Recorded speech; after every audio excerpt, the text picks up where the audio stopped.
dipersembahkan oleh Ovaltino mau? Kenyangnya bikin kamu super happy.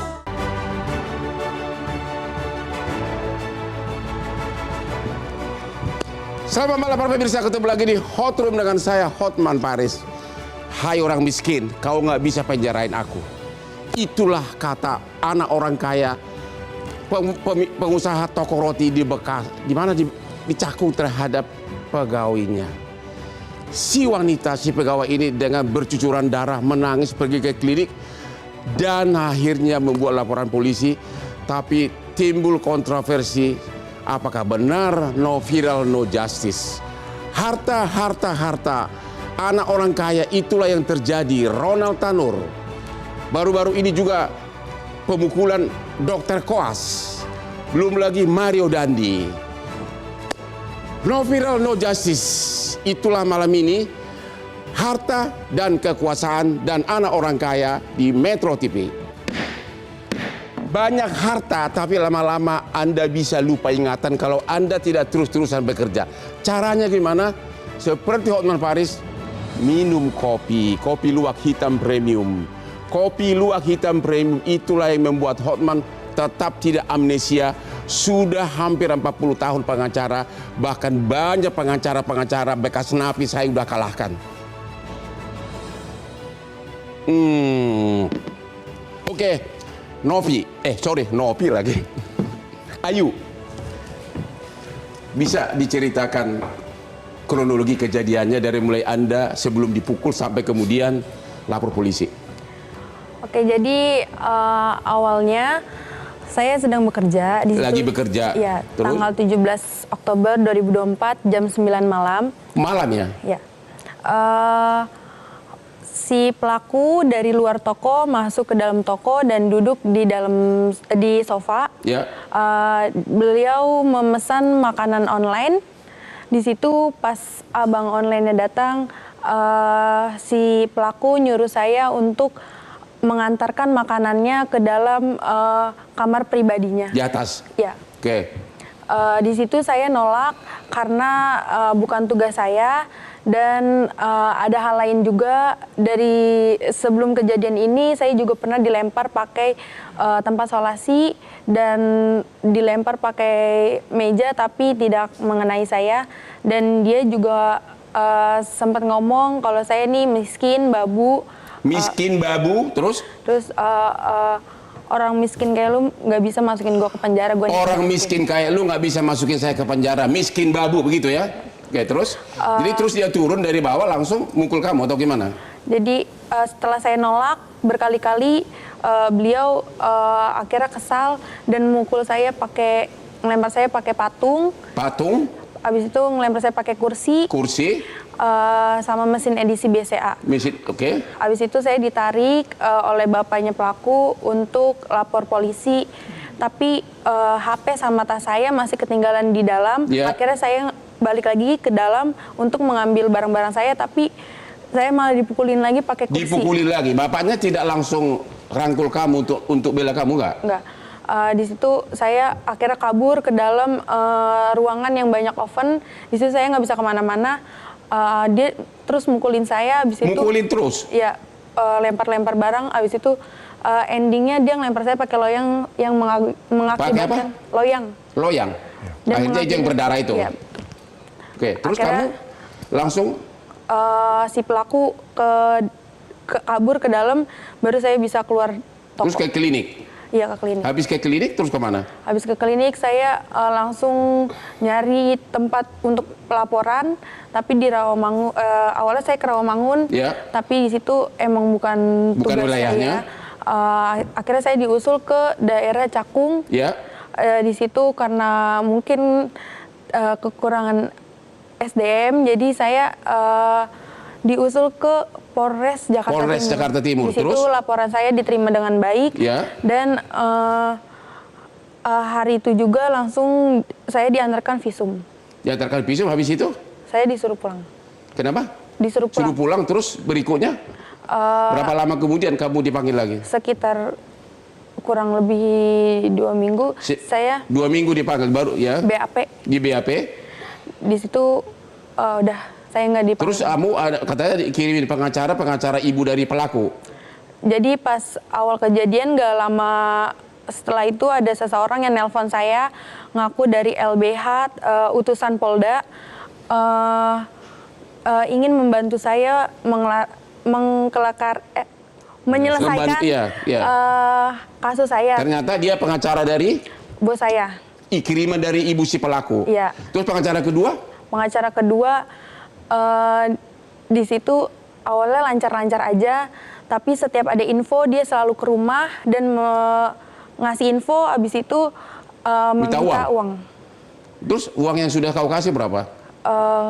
Sekitar 12 juta. 12 juta. Terus hasilnya apa? Nggak ada. Nggak ada. Ngilang. Iya, ngilang. Jual motor. Sekarang dibantu sama Henry, gimana? Anda bisa terjun. Kok gaya pakaian kamu kok nyaingin gua sih? Saya kan ngefans Kamu sama... lebih kaya dari aku. Siap salah. Gimana? Kenapa? Jadi 14 Desember 2024 saya dapat kiriman link kejadian ini dari salah satu teman media. Iya. Kemudian saya langsung proaktif untuk minta nomor telepon korban. Iya. Nah, langkah awal saya posting, saya suarakan untuk teman-teman dari pihak kepolisian bisa mengatensi perkara ini dengan secepatnya. Iya. Kemudian saya menghubungin Ayu, saya tanya kronologisnya. Dan saya sampaikan ke Ayu berkenan untuk saya bantu saat ini statusnya seperti apa? Apakah sudah ada kuasa hukum dan lain-lain? Nggak ada bang, kebetulan Ayu sudah mengenal saya di sosial media, Bang Hotman. Kemudian malam itu juga saya instruksikan untuk tim hukum saya, Pak Jainuddin SH untuk Pak Jainuddin? Iya betul, untuk langsung mendampingi Ayu ke Polres Jakarta Timur karena malam itu langsung ada panggilan ya saat itu ya.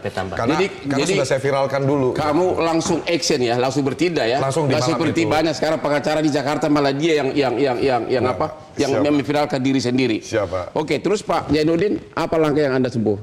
Nah, saya dapat informasi itu kurang lebih 2:30 bang. Langsung saya ketemuan janji ketemu di Polres karena kebetulan Ayu ini ada BAP tambahan. Nah, setelah saya investigasi ternyata dia sudah punya kuasa hukum, cuma kuasa hukum dihubungi tidak merespon. Ya sudah saya bilang. Uang yang udah kasih ke pengacara berapa juta? 12 juta. Itu hasil dari jual motor, Bang. Dari jual motor, betapa kejamnya pengacara ini. Terus? Nah, pada saat BAP itu ya kita dampingi di penyidik. BAP sebagai pelapor?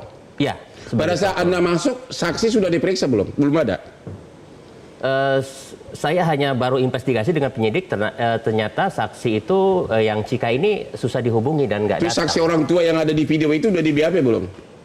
Kan Sudah, orang tuanya informasinya ada. sudah. Jadi Kenapa pada saat Anda datang udah minggu keberapa sih sudah kejadian? Saya itu tanggal 15 bulan Desember. Hari Minggu. Berarti sudah hampir 2 bulan. Iya. Iya, seperti itu. Sebagai pengacara Anda melihat ada keterlambatan penyidikan, Anda kan pengacara. Iya, betul. Kalau Apa yang menurut betul? saya menurut saya pribadi sebenarnya polisi sudah melakukan langkah sesuai SOP dan normatif karena Apakah dalam hal keadaan begini ekstraordinari pakai normatif atau perlu langsung terjun ke lapangan? Kita ini kan sama-sama pengacara. Betul. Anda harus berani ngomong. Iya. Betul, penyidik pun sudah menginvestigasi itu di lapangan. Tapi pada faktanya ini kisruh awal itu terletak pada awal pelaporan. Karena Ayu sendiri tidak menyerahkan bukti yang fakta terkait video itu. Jadi dia itu hanya menyerahkan baju yang berdarah, sedangkan posisinya dia sudah diobati. Tapi kan waktu datang kan, waktu ada visum kan, ada visumnya kan? Belum. Ya, visum itu setelah lapor kan? Iya kan, pada saat malam itu visum langsung atau gimana? Abis pelaporan langsung diantar visum. Berarti malam itu visum udah cukup dong? Ya kan, sudah ada visum kan? Terus orang tua si pelaku kan juga ada, kenapa harus nunggu video? Kan ada orang tua si pelaku. Kan waktu kamu di BAP kau ceritakan nggak siapa yang melihat kejadian itu di BAP kamu? Ceritain. Hah? Ceritain. Berarti nama identitas saksi ada dong? Nyebutin kan? Ya, nyebutin dong di BAP. Iya, Sebutin enggak? Nyebutin. Orang tuanya, bapak ibunya sama Cika. si cewek itu yang main video kan, dia main video kan ya. Tapi sampai sekarang katanya kabur ya, takut. Ya seperti itu. Gitu. Terus habis sesudah 2 bulan tiba-tiba ada yang mengupload video ini. Iya. Dan Anda tidak tahu siapa. Dan nggak bisa dichat atau gimana? Itu yang nyebarin teman saya. Yang nyebarin tapi pelakunya yang memvideokan itu sampai sekarang nggak tahu di mana. Nggak tahu.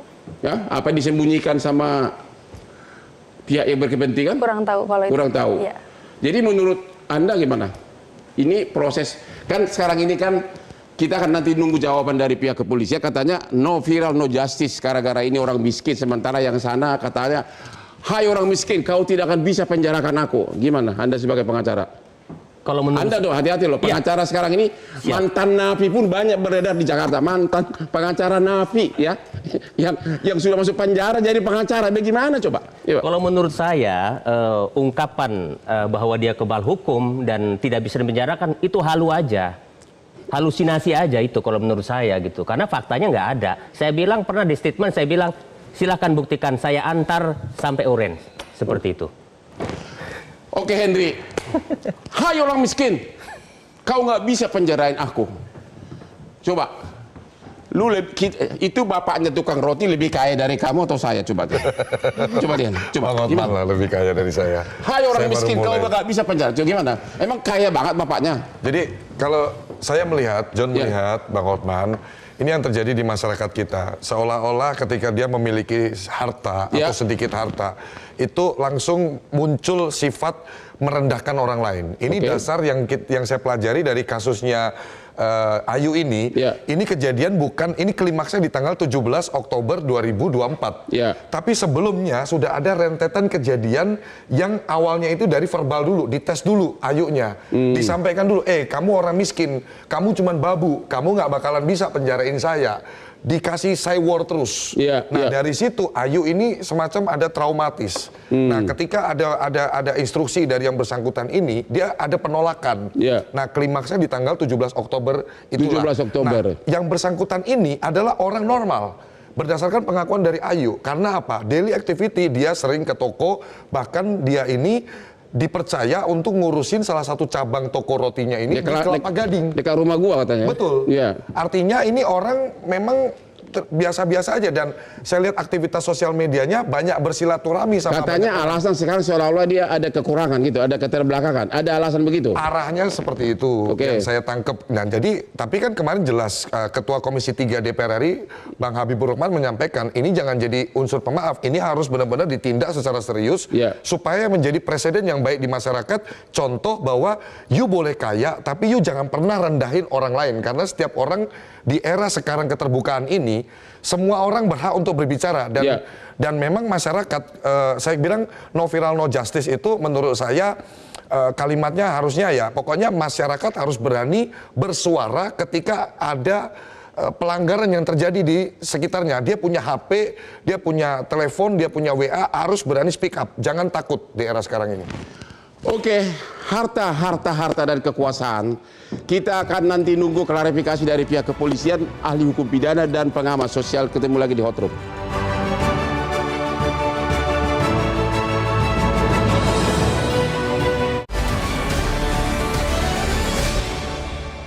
Dipersembahkan oleh Ovaltino mau, kenyangnya bikin kamu super happy. Ketemu lagi di Hot Room.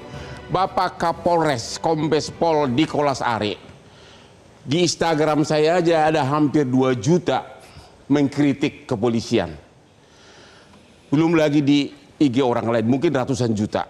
Intinya, kenapa baru 2 bulan setelah viral baru kepolisian bergerak? Apa yang terjadi? Ya, terima kasih Pak Hotman.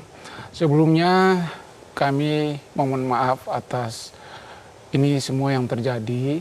Tapi dalam penanganan kasus ini kita bertindaknya normatif, karena pada saat awalnya dilaporkan tanggal 18 Oktober 2024 itu Mbak Ayu datang dengan keluarganya dan temannya melaporkan ada terjadi kejadian, tapi hanya sesuai dengan bukti-bukti yang ada baju. Nah, pada saat itu kan kami menanyakan, juga ada pertanyaan kan pasti. Selanjutnya kami mengantarkan Mbak Ayu ke rumah sakit. Untuk visum? Untuk visum. Tapi sebelumnya saya ceritakan juga, memang sebelum ke Polres, Mbak Ayu sudah datang ke Polsek Pulau Gadung. Di Polsek Pulau Gadung itu mau menerima, terus ceritakan Mbak Ayu, kejadiannya langsung Polsek Pulau Gadung menyarankan karena ini adalah TKP-nya bukan di wilayah Pulau Gadung, maka disarankan ke Polsek Cakung. Mbak Ayu mengiyakan, menyetujui, dan Mbak Ayu dan keluarga langsung ke Polsek Pulau Gadung. Akhirnya ke Polres jadinya? Ke Polsek dulu. Oh, ke Polsek dulu. Jadi 2 Polsek nih? Ya, sampai ke Polsek Pulau Gadung juga Mbak Ayu menceritakan itu karena korban adalah perempuan, karena keterbatasan sumber daya di penyidik Polsek Pulau Gadung. Mereka menyarankan juga ke Mbak Ayu, Mbak, ini sebaiknya karena kita nggak punya poluan di penyidik, kalau bisa dilaporkan ya ke Polres. Nah, Mbak Ayu juga menyetujui itu dan mengiyakan. Akhirnya dibawa ke Polres. Mbak Ayu dan keluarganya ke Polres. Datang ke Polres itu kan sudah subuh ya. Sudah subuh langsung diterima, dibuatkan laporan polisi. Selanjutnya dilakukan visum. Diantar Mbak Ayu ke rumah sakit. Tapi katanya BAP pertama pelapor baru 2 minggu, berarti belum sama sekali belum dimulai apapun. Saya cerita dulu ini. Ya. Karena kan normatifnya demikian, Bang. Abang kan pernah pengacara pengacara sampai saat ini. Jadi setelah divisum, kita izinkan Mbak Ayu kembali ke rumah. Dari situlah kan ada disposisi laporan polisi naik dulu ke Kasat dan ada prosedur administrasi yang harus dilengkapi oleh penyidik pada saat itu. Setelah itu penyidik membuat administrasi penyidikan dan tanggal 29 penyidik mengirimkan surat undangan klarifikasi ke Mbak Ayu. Pelapor. Iya, dan Mbak Ayu datang tanggal 1 November ya, tanggal 1 November bersama pengacara. Dan disitulah diambil keterangan Mbak Ayu. Memang pada saat pengambilan keterangan pertama itu Mbak Ayu menceritakan kejadian yang ada terjadi pada tanggal 17 itu. Nah, pada saat itu kan penyidik pasti menanyakan apakah ada keterangan lain yang perlu saudara ditambahkan. Nah, disitulah Mbak Ayu bilang sudah cukup. Dan kami tidak tahu bahwa seperti yang viral saat ini itu kan ada video dan foto-foto itu. Coba kalau seandainya langsung dikasih ke penyidik, kan meyakinkan penyidik ya, meyakinkan penyidik. Tinggal kita cari barang keterangan saksi, tambahan 1 saksi lagi kan sudah cukup. Tapi waktu dia pertama kali datang didampingi pengacara, kok bisa bahwa pengacara itu adalah pengacara dari yang dikirim ibu pelaku? Apakah? Oh, itu kita tidak tahu. Tidak tahu ya? Kita tidak tahu. Kita tidak ada masuk ke ranah itu. Dari mana pengacara ibunya tahu bahwa kamu lapor polisi? Kan waktu pertama kali kamu datang sudah ada pengacara. Ternyata itu adalah pengacara kiriman ibunya pelaku. Emang ibunya tahu kamu mau ke polisi? Si pengacara tersebut mengakui kalau dia... Mengakui, bukan karena kamu ditelepon ibunya, bukan? Datang sendiri? Berarti ibunya sudah tahu apakah ada laporan polisi? Mungkin sudah tahu. Oke, Pak Asmi, Anda sebagai pengacara level profesor, kalau seorang korban sudah datang dengan visum berdarah-darah, apakah normatifnya masih perlu diikuti atau harus extraordinary? Kalau kita memperhatikan kasus kekerasan terhadap perempuan, pada waktu orang pada dini hari melaporkan hak hukumnya, tentu ada satu jalan keadilan yang mau dicari. Ada sesuatu yang begitu penting, sehingga dia melaporkan. Ada kepedihan, ada luka, ada kekerasan yang mungkin dirasa. Seharusnya yang mungkin tadi yang dari diceritakan harus olah TKP dilakukan. Langsung maksudnya? Langsung dong, karena itu orang datang di situ. Karena polisi sudah mengeluarkan adalah untuk divisum. Untuk meletakkan penyesuaian karena mungkin di situ ada luka, seharusnya turun. Apalagi 2 Polres tadi sudah skip, 2 Polsek ya, 2 Polsek sudah skip karena alasan tidak ada SDM. Seharusnya di tingkat Polres itu dilakukan. Sebenarnya lompatan itulah atau jumping itulah yang tidak dilakukan.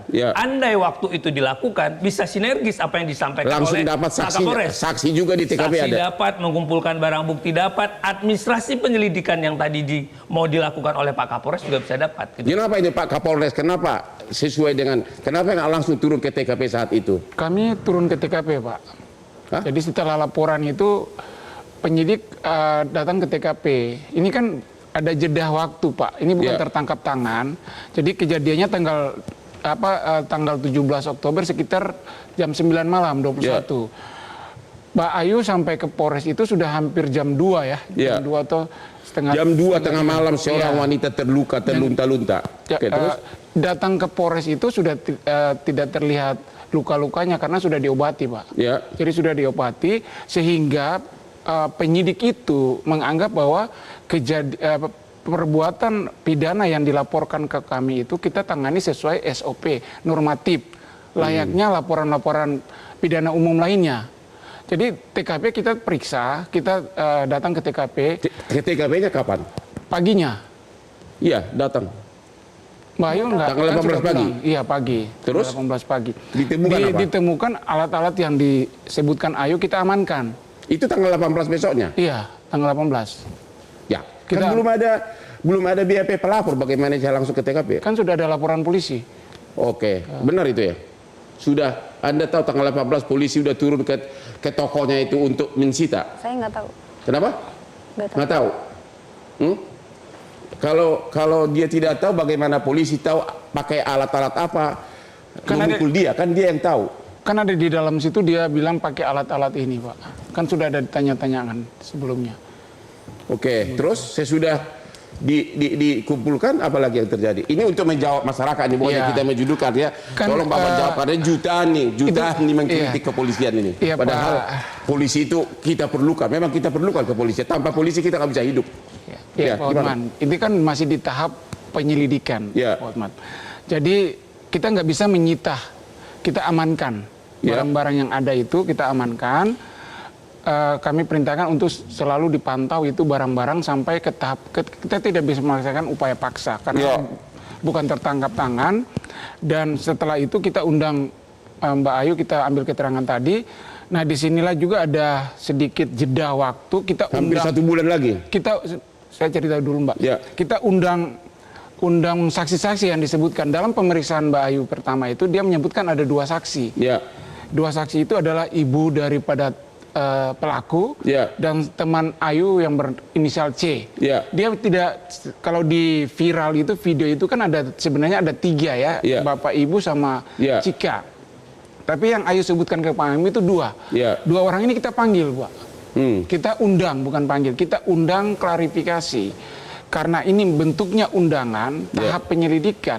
Maka ibu itu bilang, Pak, saya ada sibuk, tolong diundur. Nah, sedangkan temannya Mbak Ayu, kita karena tidak ada alamat kepada kita telepon. Mbak Ayu kasih nomor telepon, kita telepon. Dia berjanji, Pak, besok saya datang. Kita bilang kita nunggu, Mbak, kita telepon lagi, undur lagi minggu depan. Nah, sampai saat ini si temannya Mbak Ayu sampai sekarang ini belum datang. Dan tapi saya rada bertanya, kenapa hari pertama dia datang sudah ada pengacara yang ternyata adalah pengacara kiriman ibunya? Berarti ibunya sudah, apakah ibunya sudah mempengaruhi sebelumnya? Sudah datang ke Polres? Oh, tidak ada, Pak. Kok bisa dia tahu gitu loh bahwa hari ini diperiksa, pengacaranya datang, ternyata kiriman ibunya pelaku. Padahal dia tidak kenal pengacara itu kan? Apakah memang dia sudah monitor ini kasus seperti biasanya? Kami tidak tahu ke situ, Pak. Yang pasti Mbak Ayu datang bersama pengacara untuk dia mintai keterangan awal atas laporan yang diberikan kepada kami. Seperti itu, Pak. Begitu. Jadi sekarang sudah ditahan? Sudah ditahan, Pak. Sudah ditahan untuk 20 hari? Iya. Katanya ada isu bahwa seolah-olah ada keterbelakangan sehingga mau dipakai alasan pemaaf, enggak? Tidak ada itu. Kita tidak bisa mengejas orang. Yang bisa menilai orang dan memutuskan itu adalah ahli. Jadi kami memprosesnya, kita sudah mengirimkan surat ke ahli untuk melakukan pengecekan psikologi anak tersebut. Yang kok bisa tahu ada di Sukabumi dari mana tuh?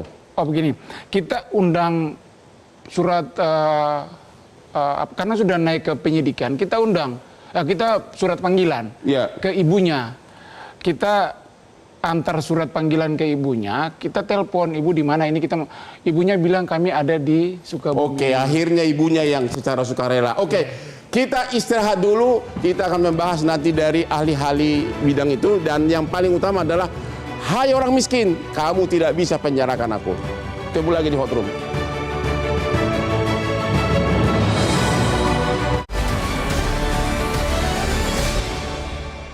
dipersembahkan oleh Ovaltino Mall, kenyangnya bikin kamu super happy. Temu lagi di Hot Room. Para pemirsa tahu nggak, pelatih timnas bola nasional begitu datang ke Indonesia, Sintayong, yang dicari adalah kopi luwak hitam premium. Ternyata orang-orang berkualitas seperti dia dan aku seleranya sama. Kopi kesayangan Hotman Paris aman di lambung. Kopi luwak hitam premium. Ibu Devi, ahli pengamat sosial. Baru-baru ini dokter koas digebukin. Digebukin supir dari bapaknya orang kaya. Ronald Tanur bapaknya juga kaya. Ya. Kemudian Mario Dandi juga bapaknya kaya. Emang semua orang kaya begitu? Bang, maaf. Ayah kandung dari persoalan-persoalan yang tadi Abang sebutkan tadi, kuncinya adalah kekerasan. Dan angkanya di seluruh dunia, semenjak pandemi, orang di seluruh dunia, sekali lagi catatannya, semua orang di seluruh dunia, tidak peduli dia kaya atau tidak peduli dia doktor atau tidak, semuanya sudah kena virus kekerasan. Virus kekerasan. Pandemi dan teknologi telah melumpuhkan moral, akal, sehingga orang-orang hari ini jauh lebih sensitif. Yang mengakibatkan bahkan di Amerika sebagai contoh, karena dia negara nomor 1 di dunia, paling kaya di dunia, orang-orangnya paling berpendidikan, bahkan di sekolah saja, ini kita ngomongin kekerasan tadi koas di dunia pendidikan. Itu saat pandemi ada sekitar hampir 50% guru-guru di sana ingin mengundurkan diri. Setelah pandemi naik sampai 60 hingga 70%. Kenapa? Karena bahkan guru-guru di Amerika itu diserang oleh siswa-siswanya. Kaitannya apa pandemi sama itu, kekerasan? Pandemi, kita ini makhluk sosial.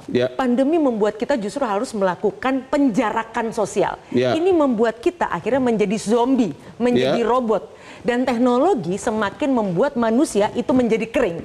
Dan ingat, teknologi itu begitu memanjakan keegoisan manusia. Lihat, di semua akun semua orang bicara tentang dirinya. Ini membuat kita sebagai manusia tidak lagi punya sensitivitas. Kalau tanggung jawab orang tua gimana? Kalau tanggung jawab orang tua, kan yang paling tanggung jawab tahu anaknya kan orang tua. Betul, justru malah petakannya di situ. Karena apa? Sekarang yang namanya teknologi gawai ini sejak pandemi, dia menjadi babysitter terbaik dan menjadi sahabat terbaik anak-anak yang sengaja disusupi oleh orang tua. Makanya tahun ini Australia melarang bahkan anak-anak sebelum usia 16 tahun mengakses media sosial.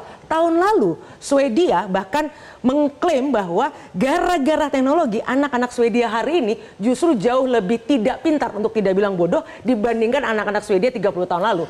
Nah, kebodohan yang diakibatkan teknologi itu menumpulkan mental sehingga semua orang menjadi kasar, yang disebut dengan tidak beradab. Dan cepat dewasa. Di Tanjung Priok saya pegang kasus 3 orang anak di bawah 15 tahun, umur 13, 14 memerkosa cewek di bawah umur juga di taman kota, katanya gara-gara sering nonton video porno di HP. Betul, betul. Jadi apa yang terjadi di sini, mohon maaf Bang, kita tidak boleh melingkarinya hanya urusan kuasa orang kaya dengan miskin, tidak ada hubungannya. Oh, bukan itu. Tidak ada hubungannya. Ini bukan karena bapaknya terlalu memanjakan, anaknya jadi merasa sombong.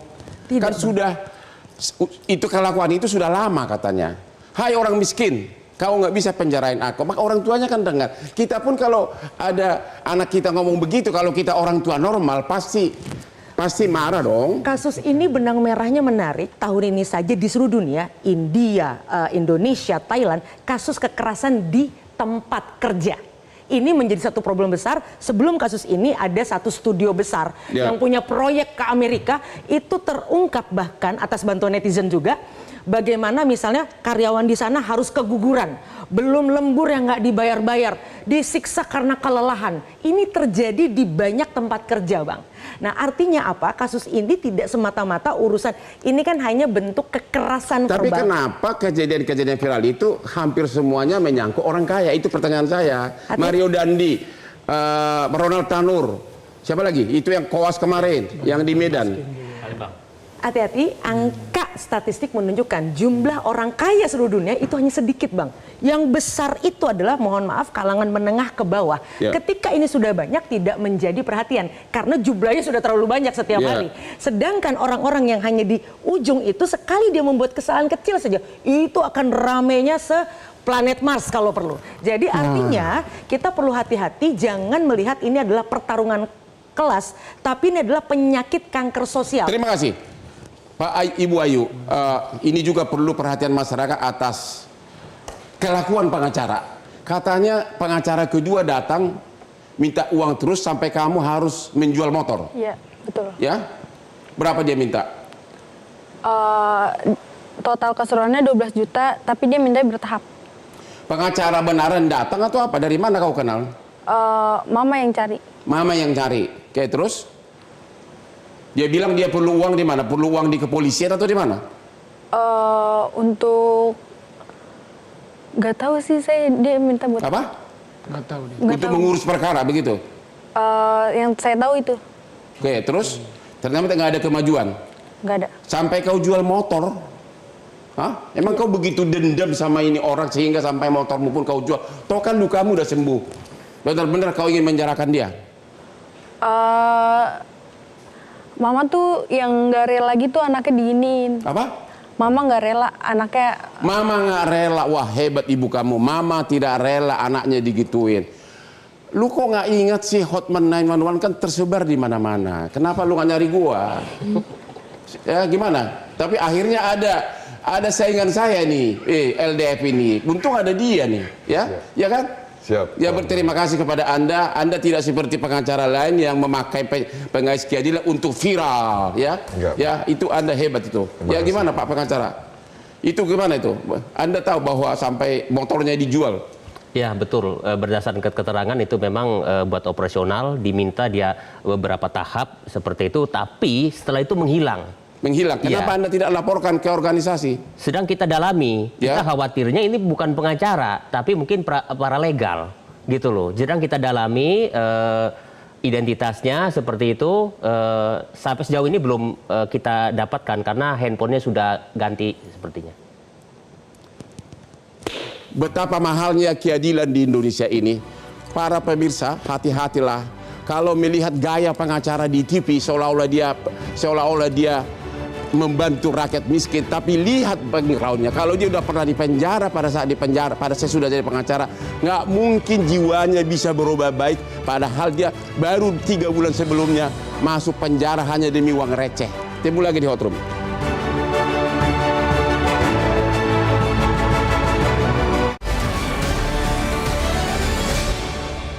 Dipersembahkan oleh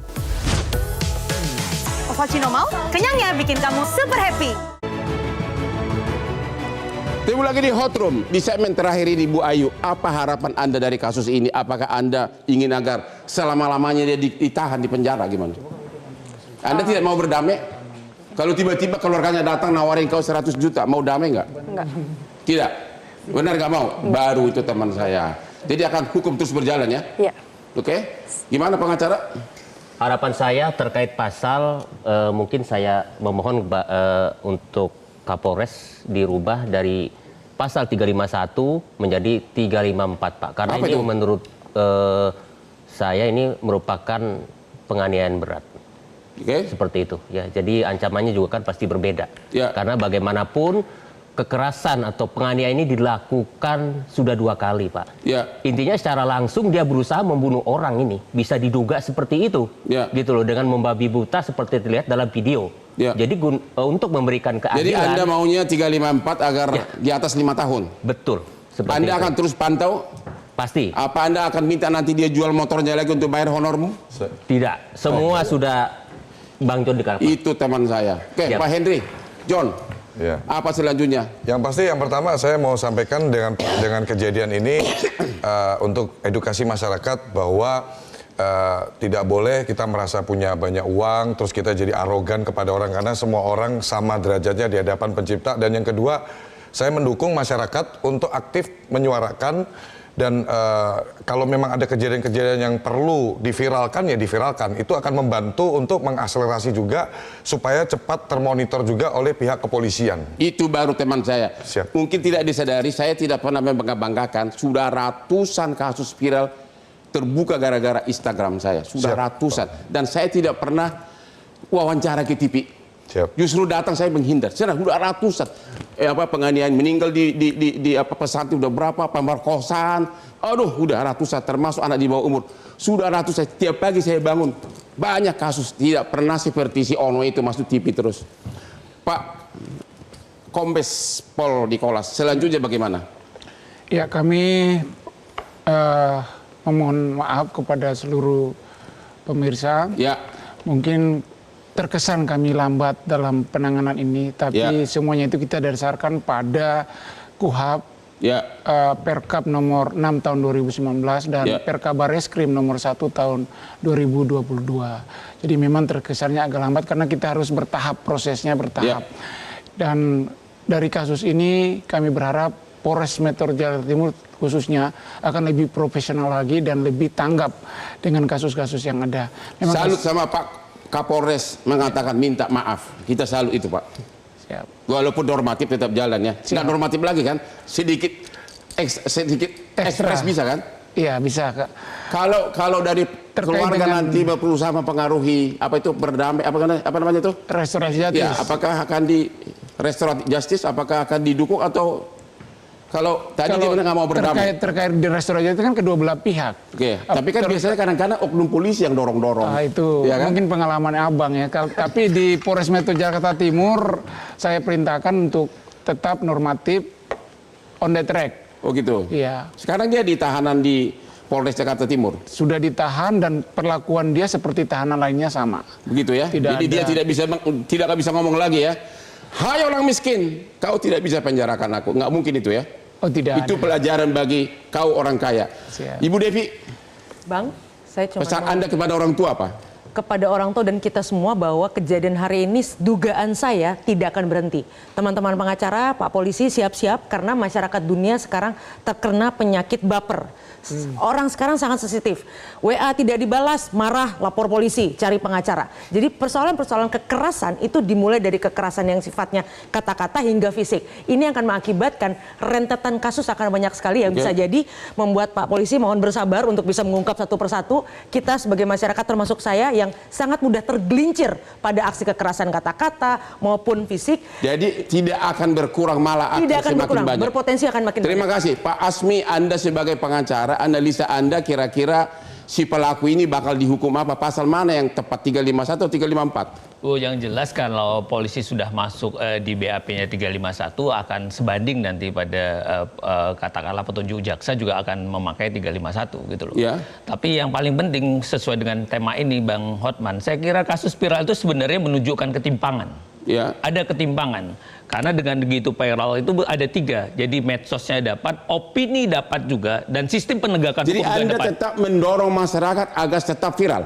Harus, karena mau tidak mau itu adalah bagian yang sekarang menjadi lekat. Ya. Jadi teknologi juga bukan kita takuti, tapi teknologi menjadi instrumen bantu kita. Tinggal kita dekatkan, tujuannya kemana. Kalau kita bangun kecemasan ya repot juga. Jadi kita harus bagaimana mencari keseimbangan. Itulah digunakan regulasi. Kuncinya apa? Penegakan hukum harus berkualitas. Sewaktu penegakan hukum berkualitas, yaitu clear. Jadi masyarakat bisa ditata, ada keseimbangan. Tapi kalau sewaktu penegakan hukumnya tidak, ya muncullah seperti ini. Tapi kenapa banyak kasus yang viral itu rata-rata yang terlupakan itu pelapornya orang miskin? Ya, mau nggak mau kita akan belajar sosiologis, kriminologis, orang-orang yang termarginalkan, orang yang terpinggirkan itu pasti akan ada kasus perlakuan. terakhir yang di Jawa Tengah bulan Juni dia laporkan. 13 orang memerkosa 2 kakak beradik sampai melahirkan. Bulan Juli tiba-tiba datang ke Hotman Paris, besoknya langsung sirene polisi baru turun. Karena abang punya kekuasaan, abang punya power. 13 orang memerkosa kakak beradik di bawah umur. Karena dekatnya dengan Hotman. Hotman punya kekuasaan. Orang punya kekuasaan bisa mengendalikan. Uang dan kekuasaan sangat dekat dan lekat. Jadi kalau orang sudah memegang itu akan mudah.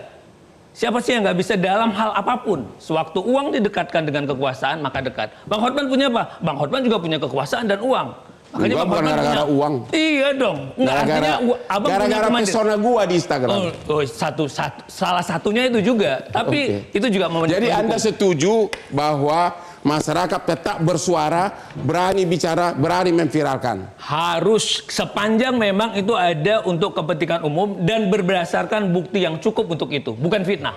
Dan kami tetap percaya sama polisi, kalaupun ada keterlambatan tadi Pak Polisi sudah minta maaf, karena tanpa polisi kita nggak bisa hidup. Kami menghimbau juga kepada saksi yang memvideokan, siapa namanya? Cika. Teman lo itu? Cika. Yang memvideokan kejadian? Cika. Siapa? Cika. Halo kepada Cika, Anda kalau sembunyi malah bahaya. Anda segera keluar dari persembunyian, kita akan lindungi kamu agar mau datang jadi saksi. Oke, demikianlah akhir dari diskusi kita ini. Saran kami kepada orang kaya agar perhatikan kelakuan anak-anak kamu. Demikianlah akhir dari diskusi kita ini. Sampai ketemu tiap hari Rabu jam 9 malam di Metro TV dengan hostnya yang begini. Sini Pak.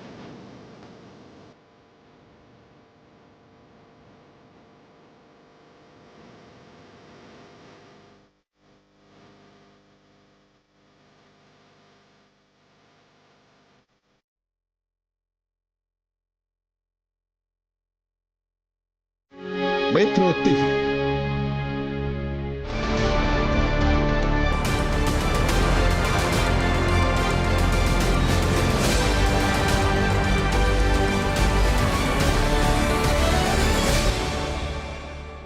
Dipersembahkan oleh Ovaltino mau? Kenyangnya bikin kamu super happy. Jelajahi cara baru mendapatkan informasi. Download Metro TV Extend sekarang.